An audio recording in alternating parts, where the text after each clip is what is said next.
Hey friend, welcome back to Training Academy.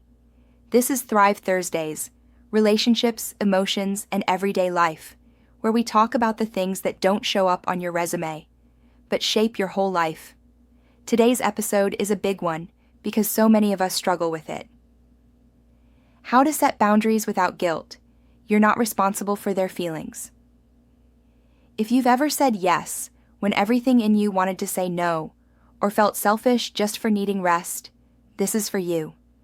Mark is going to walk you step by step through what healthy boundaries really look like, why you feel so guilty when you try to set them, and how to finally stop carrying everyone else's emotions on your shoulders. Stay with us to the end, because he's also going to give you simple word-for-word phrases you can start using today. Mark, I'll let you take it from here. Thank you, Liz. Let me start with a question. How many times have you said yes to something and then resented it the entire time? You say yes to staying late at work even though you're exhausted, and you say yes to a last-minute favor when you already had plans. You say yes to listening to someone vent for an hour when you really didn't have the emotional space for it. On the outside, you look kind and helpful. On the inside, you feel drained, frustrated, and sometimes even used. And then the guilt shows up. If I say no, they'll be upset. I don't want them to feel hurt. I don't want to disappoint anybody. Here's the big idea for today. Healthy boundaries are not the problem. The problem is believing you're responsible for other people's emotions. In this episode, we're going to walk through 3 big shifts. 1. What boundaries really are and what they're not. 2. Why you feel guilty when you try to set them. 3. How to set clear boundaries without apologizing for other people's feelings. Let's start at the foundation. What boundaries actually are and what they're not. Most of us were never taught what boundaries are. We just picked up messages like, be nice, don't upset people, keep the peace. So when we hear the word boundaries, we think being mean, being selfish, or pushing people away. But that's not what boundaries are. A boundary is simply the line where you end and someone else begins. It's you saying, this is what I will do, this is what I won't do, this is what I will accept, this is what I won't accept. Boundaries show up in every area of life. Time. I'm not available after 9 p.m. for work calls. Energy. I can't talk about this heavy topic right now. Body. I'm not comfortable with that kind of touch. Money. I don't lend money to friends or family. Emotional. I won't stay in conversations where I'm insulted.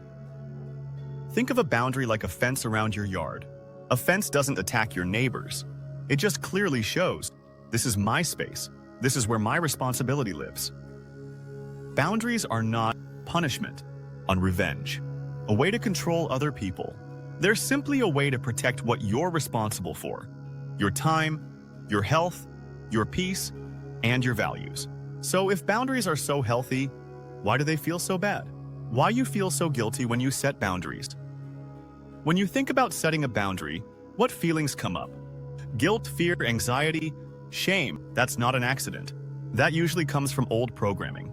Maybe you grew up in a home where you were praised for being the responsible one. You learned to be the peacemaker, to calm everyone else down. Your needs were pushed aside because other people's emotions were louder. So now, as an adult, you carry this silent rule inside. Good people always say yes. If someone is upset, it must be my fault. If I put myself first, I'm selfish. Here's the truth. Guilt doesn't always mean you're doing something wrong. Sometimes it just means you're doing something new. When you start setting boundaries, your nervous system goes, wait, this is different. We've never done this before. Are we in danger? So it sends you guilt as a way to pull you back into old patterns. And on top of that, there's something else at play: false responsibility. False responsibility is when you quietly decide, it's my job to keep everyone around me comfortable and happy. And that brings us to the heart of today's message, the core truth. You're not responsible for their feelings. I want you to imagine a circle in front of you. Inside the circle are the things you are responsible for: your words, your tone, your actions, your decisions, your yes, and your no. Outside of that circle are things you are not responsible for. Other people's interpretations, their mood, their childhood wounds, their expectations of you, how they choose to react to your boundaries. You are responsible to be honest, respectful, and kind. You are not responsible for whether someone chooses to be offended, disappointed, or angry when you live by your values. Let that sink in for a moment. If you say kindly and clearly, "I'm not able to help this weekend," you have stayed inside your circle of responsibility. If the other person chooses to feel, "They don't care about me," they're so selfish. That reaction comes from their expectations, their beliefs, their emotional world, not from your boundary. You are not a remote control for other people's feelings. When you stop carrying responsibility for everyone else's emotional response, 3 things happen. 1. You feel lighter. 2. You become more honest. 3. Your relationships become more real, even if that means some relationships change. Now the question is, how do you actually set a boundary in a way that's clear, kind, and guilt-resistant? A simple framework to set boundaries without guilt. Let's walk through a 4-step framework you can start using today. Step 1. Pause and check in with yourself. Before you answer a request, practice hitting a small internal pause button. Ask yourself, do I truly have the time for this? Do I have the energy for this? Does this line up with my priorities right now? If I say yes, what am I saying no to? Even a 5-second pause like, "Let me check my schedule and get back to you," can give you enough space to answer from your values instead of from pressure. Step 2. Decide your boundary. Once you've checked in with yourself, decide clearly, "Yes, I can do this." "No, I can't." "I can, but with limits." Remember, a partial yes with a clear boundary is often healthier than a full yes with secret resentment. Examples: "I can help, but only for an hour." "I can come, but I'll need to leave by 8 p.m. "I can talk, but I don't want to discuss that particular topic." Clarity reduces guilt because you're being honest with yourself first. Step 3. Communicate clearly and kindly. Now it's time to speak the boundary out loud. Here's a simple formula you can use.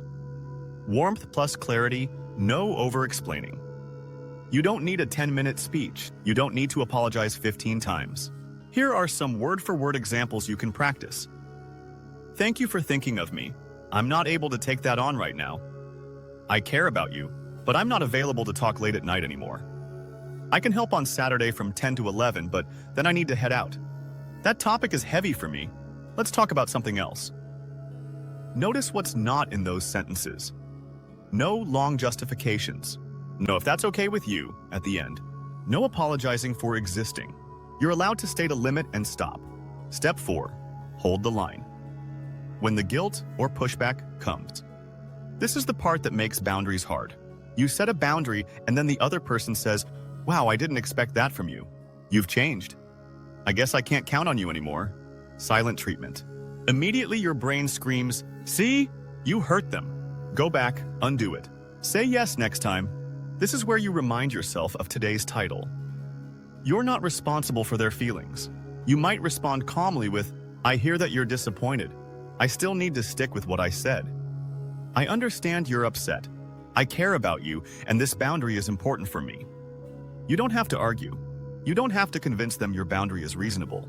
You just have to stand by it. Every time you hold a boundary, you send a message to yourself. My needs matter too. My peace matters too. Yes, guilt may still show up, but now you understand it. It's not a sign you're bad. It's a sign you're growing. What to do with the guilt you still feel? Let's be honest. Even when you know this is healthy, you might still feel bad afterward. Here are 3 simple things you can do with that guilt. 1. Name it out loud. Instead of, "I'm a terrible person," try, "I'm feeling guilty because I set a boundary and I'm not used to that."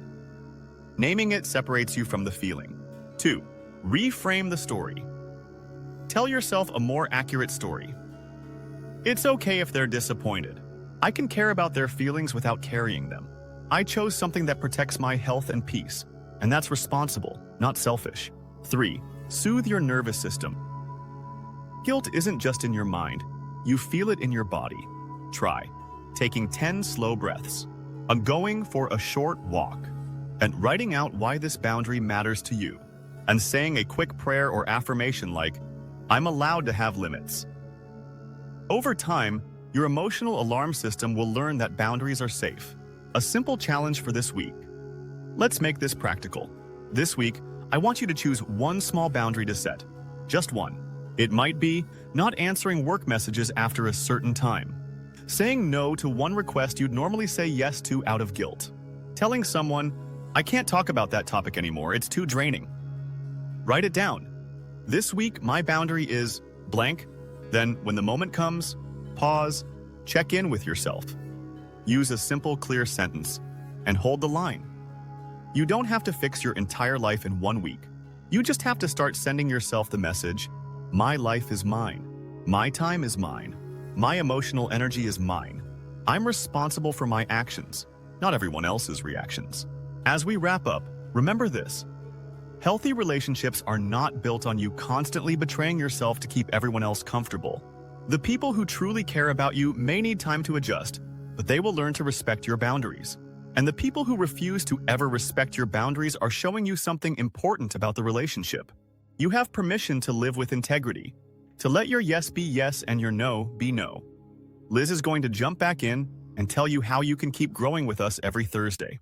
Liz, back to you. Thank you, Mark. Friend, if this spoke to you, even a little, take that as a sign that it's time to start honoring your limits and protecting your peace. If you found this helpful, support Training Academy by hitting the like button so more people see this message, subscribing to the channel so you don't miss future episodes, and sharing this video with a friend, coworker, or family member who also struggles with boundaries. I'd also love to hear from you in the comments. What is one boundary you're going to set this week? Write it below. Saying it out loud is the first step to living it. This has been Thrive Thursdays, relationships, emotions, and everyday life here on Training Academy. Thank you for watching, take good care of your heart, and I'll see you in the next episode.